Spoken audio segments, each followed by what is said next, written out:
નમસ્તે મિત્રો, આપનું સ્વાગત છે યુટ્યુબ ચેનલ ગ્લીમ ઓફ ગોડમાં. આપણે શ્રીમદ ભાગવતમાં આગળ વધી રહ્યા છીએ. આપણે આજે જોઈશું વારાહ અવતાર.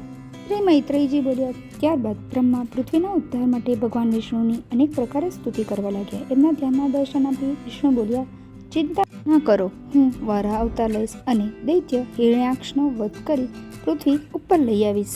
એ જ સમયે બ્રહ્માને એક છીક આવી અને એમના નાકમાંથી એક ઘણું જ નાનું સુવર્ણ બચ્ચું નીકળ્યું, જે જોતામાં હાથી જેવું બની ગયું.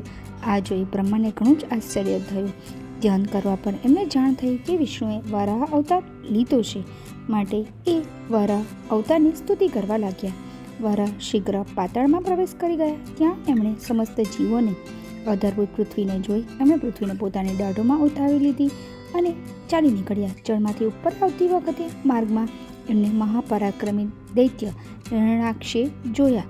એ વારાહના કાર્યથી ઘણો જ ક્રોધિત બન્યો.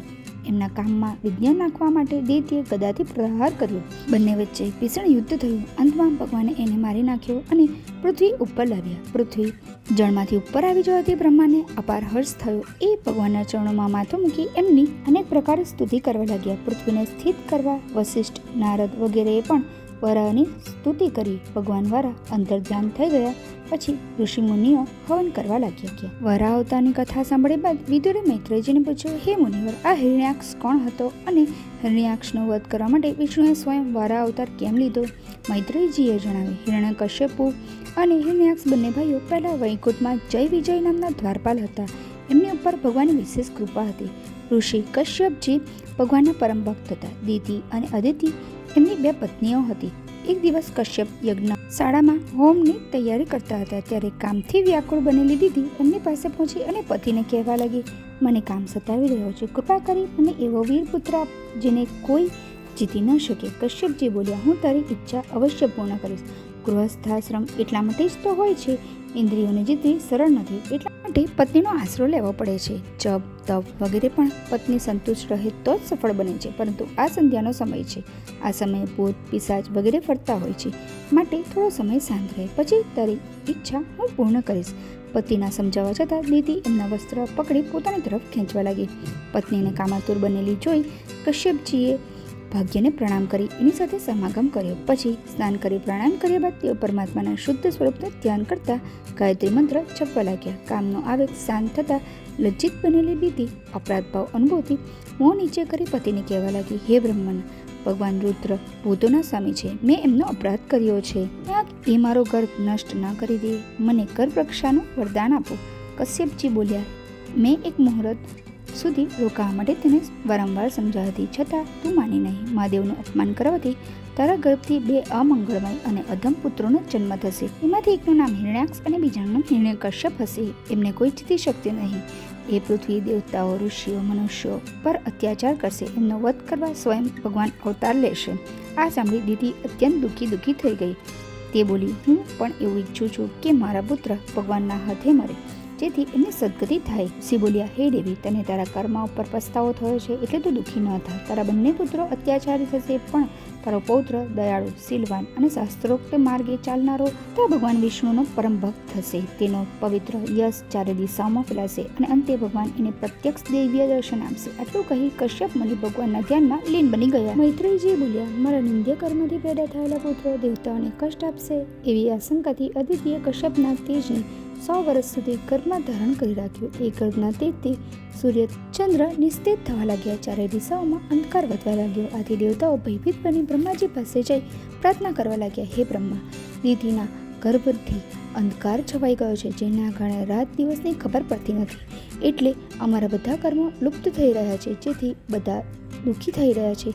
માટે આ અંધકારને દૂર કરી અમારી રક્ષા કરો. ત્યારે સ્મિત કરી બ્રહ્માજી બોલ્યા, હે દેવતાઓ, મારા માનસ પુત્રો સંકાદિક મુનિઓ જે તમારા જ પૂર્વજ છે, તેઓ હંમેશા નિર્વસ્ત્ર રહી સમસ્ત લોકોમાં ફરતા રહે છે. એકવાર તેઓ ચારેય વૈકુંઠ લોક ગયા, જ્યાં બધા પ્રાણી હરિભજન કરતા વિષ્ણુ રૂપ બની જાય છે. પોતાની યોગ શક્તિથી સંકાદિક મુનિઓ વૈકુંઠના 6 દ્વારો વટાવી 7મા દ્વાર ઉપર પહોંચ્યા. ત્યારે ગદા હાથમાં લઈ ઉભેલા જય વિજય નામના 2 દ્વારપાલોએ એમને રોક્યા.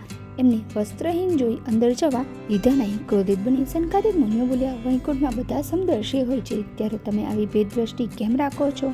શ્રી હરિના ધામમાં આવો ભેદભાવ રાખનારા તમારા જેવા કપટી અહીં રહેવા યોગ્ય નથી. માટે તમે બંને કામ, ક્રોધ અને લોભ જેવા શત્રુઓ રહે છે તેવી પાપ યોનિમાં જન્મ લેશો. મુનિઓનો શાપ સાંભળી જય વિજય એમના ચરણમાં પડી ગયા અને બોલ્યા, હે મુનિવરો, અમે તમારો અક્ષમ્ય અપરાધ કર્યો છે અને તમારો આ શાપ ઉચિત છે. આમ છતાં દયા કરી એક આશીર્વાદ આપો કે અમને કદી પણ ભગવાનની સ્મૃતિ નષ્ટ થાય તેવો મોહ પ્રાપ્ત થાય નહીં. આ શાપના સમાચાર સાંભળી વિષ્ણુ લક્ષ્મી સહિત સ્વયં ત્યાં આવ્યા અને સંકાદીનો ક્રોધ શાંત કરવા માટે એમને પોતાનું મનોહર રૂપ બતાવ્યું.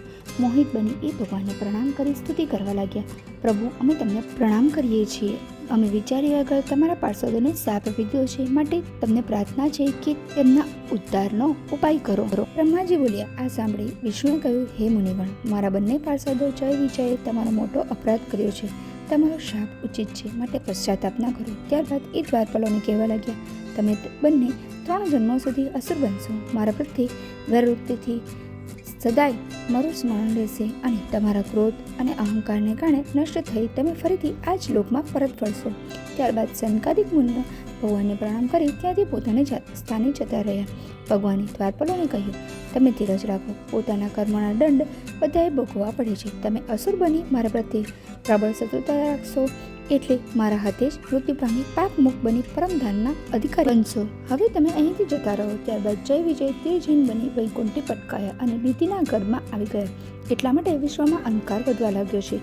બ્રહ્માજી બોલ્યા, માટે હે દેવતાઓ, તમે ભયભીત બનો નહીં. ભક્તવત્સલ ભગવાન ઉપર વિશ્વાસ રાખો. શ્રી મૈત્રેયજી બોલ્યા, હે વિદુરજી, બ્રહ્માજી પાસેથી અહંકારના કારણરૂપ દીતિના ગર્ભ વિષય સાંભળી દેવતાઓ પ્રસન્ન બની ઈશ્વર ઉપર વિશ્વાસ કરી જતા રહ્યા. દીતિને આ વાત જાણી દુઃખ થયું કે તેના પુત્ર ઉપદ્રવી થવાના છે. સમય આવતા એણે જોડિયા બાળકોને જન્મ આપ્યો, જેમના નામ ક્રમશઃ હિરણ્યાક્ષ અને હિરણ્યકશિપુ પાડવામાં આવ્યા. એમના પેદા થતાં ત્રણેય લોકમાં ભય ઉપજાવનારા ભૂલ, કંપ, તોફાન વગેરે મોટા મોટા ઉપદ્રવો થવા લાગ્યા. એ દૈત્યો પોલાદ જેવા કઠોર અને પર્વતો સમાન ઊંચા હતા. તેમના ચાલવાથી ધ્રુજી ઉઠતી હતી અને બંને દૈત્યો મહાબળશાળી અને મહાપરાક્રમી હતા. બંને દૈત્યોએ કઠોર તપસ્યા કરી બ્રહ્માજીને પ્રસન્ન કરી મનવાંછિત વરદાન પ્રાપ્ત કર્યા. હિરણ્યકશિપુને વરદાન મળ્યું કે એ પશુ અથવા મનુષ્યથી રાત્રે કે દિવસે અંદર કે બહાર અથવા શસ્ત્ર વગેરે કોઈનાથી અથવા કોઈ ક્યાંય મરે નહીં. હિરણ્યાક્ષે વરદાન માંગ્યું, મને મનુષ્ય, દેવ, દાનવ વગેરે કોઈ જીતી નહીં શકે અને હું જ્યાં ઈચ્છું ત્યાં જઈ શકું. વરદાન પ્રાપ્ત કરી હિરણ્યાક્ષ પૃથ્વીને પાતાળમાં લઈ ગયો. ત્યારબાદ એ યુદ્ધની ઈચ્છાથી સ્વર્ગમાં પહોંચ્યો. દેવતાઓ તેને જોઈને ગભરાઈ નાસી સંતાઈ ગયા એટલે એ ફરી પાછો સમુદ્રમાં ગયો. કેટલાય વર્ષો સુધી તે સમુદ્રમાં એકલો ઘૂમતો રહ્યો. આવી રીતે એક દિવસ તે વરુણદેવની રાજધાની ગૌરી નગરીમાં પહોંચ્યો. વરુણને જોઈ એ એમને યુદ્ધ માટે પડકારવા લાગ્યો. વરુણે એને સમજાવતા કહ્યું, મેં તો યુદ્ધ કરવાનું છોડી દીધું છે. તમારી સામે કોણ ટકી શકવાનું હતો? માત્ર ભગવાન વિષ્ણુ તમારી યુદ્ધની ઈચ્છાને પૂર્ણ કરી શકે છે. મૈત્રેયજી બોલ્યા. વરુણની વાતો સાંભળી હિરણ્યાક્ષ પ્રસન્ન બની ગયો. એ વિષ્ણુ સાથે યુદ્ધ કરવાની ઈચ્છાથી એની શોધમાં નીકળી પડ્યો. માર્ગમાં એને નારદજી મળ્યા. એ નારદજીને કહેવા લાગ્યો, ઓ વીણાધારી બાબા, દૈત્યો સાથે યુદ્ધ કરવાળો વિષ્ણુ ક્યાં છે? મને બતાવો. નારદજીએ કહ્યું, એ અત્યારે વારા રૂપમાં પૃથ્વીને લેવા પાતાળમાં ગયા છે.